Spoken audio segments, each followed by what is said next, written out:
Hi friends, welcome to Tamil movie update. இன்றைக்கி நாம் என்ன படம் பார்க்க போகிறோம் அப்படின்னா ஹிட் லிஸ்ட்டுங்க. இந்த படத்தை பார்க்காம இருந்தீங்கன்னா கண்டிப்பாக போய் பார்த்துருங்க. உண்மையிலேயே ஒரு ட்விஸ்ட்டு மேலே ட்விஸ்ட் இருக்கிற படங்க. இந்த படம் வந்து பார்த்திங்கன்னா நமக்கு 2024 தான் வந்துச்சு. பட் இந்த படம் இப்போ தான் ரீசெண்டாக பார்த்தேன். உண்மையிலே படம் வேறு லெவலுங்க. படத்தோரில் வந்து பார்த்திங்க அப்படின்னா நம்ம விஜய் கனிஷ்கா, சரத்குமார் இவங்க 2 பேர் நடிச்சிருக்காங்க. படத்தோட கதை என்னன்னு பார்த்தீங்க அப்படின்னா, கொரோனா அந்த டைமில் நம்மளை எல்லாத்தையுமே ஆட்டி படைச்சிச்சு. அந்த காலகட்டத்தில் இந்த படத்தை எடுத்திருக்காங்க. பல தீர சம்பவங்கள் பல வீடுகளில் நடந்திருக்குது. சிலர்கள் உறவினர்களையும் இழந்திருக்காங்க, சிலர்கள் வந்து நண்பர்களையும் பறி கொடுத்துருக்காங்க.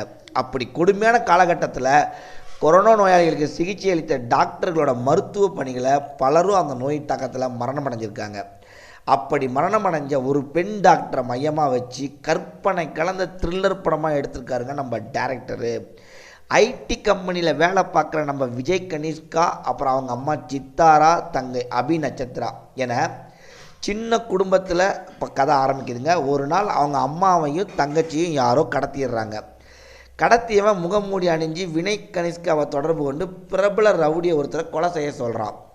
ஒரு உயிருக்கு கூட தீங்கு நினைக்காத நம்ம விஜய் கனிஷ்கா அந்த ரவுடியை கொல்றாரு. ஆனால் முகமூடி மனிதன் அதோட நிற்கல.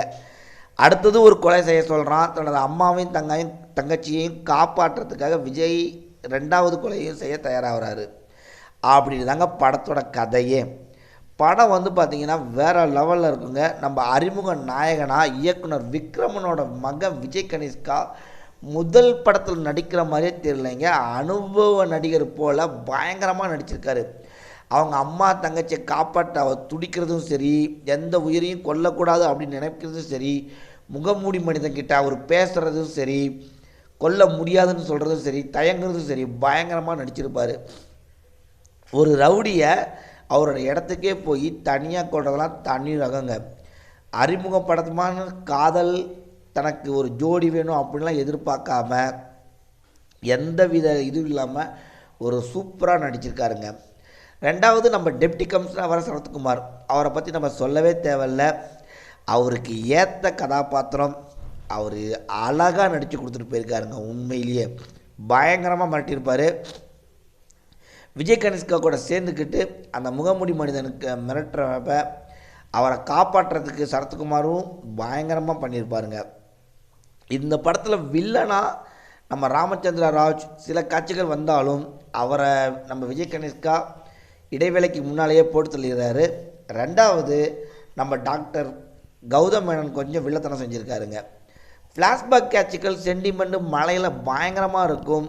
கொரோனா காலகட்டத்தில் பாதிக்கப்பட்டவங்களை காப்பாற்ற துடிக்கிற அந்த மனசு பார்த்திங்கன்னா பயங்கரமாகவே இருக்கும். ஏன்னா நாம் கண்டிப்பாக அந்த காலகட்டத்தை தாண்டி தான் நம்ம வந்திருப்போம். அதில் வேறு லெவலில் இருந்துச்சு படம். உண்மையிலேயே இந்த படத்தை ஒரு சஸ்பென்ஸ் கலந்த சுவாரஸ்யமாக எடுத்திருக்காங்க. மறக்காமல் இந்த படத்தை பாருங்கள். பார்த்துட்டு உங்களோட கமெண்ட் என்னென்னு கமெண்ட் செக்ஷனில் கமெண்ட் பண்ணுங்கள், லைக் பண்ணுங்கள், ஷேர் பண்ணுங்கள். Thank you friends.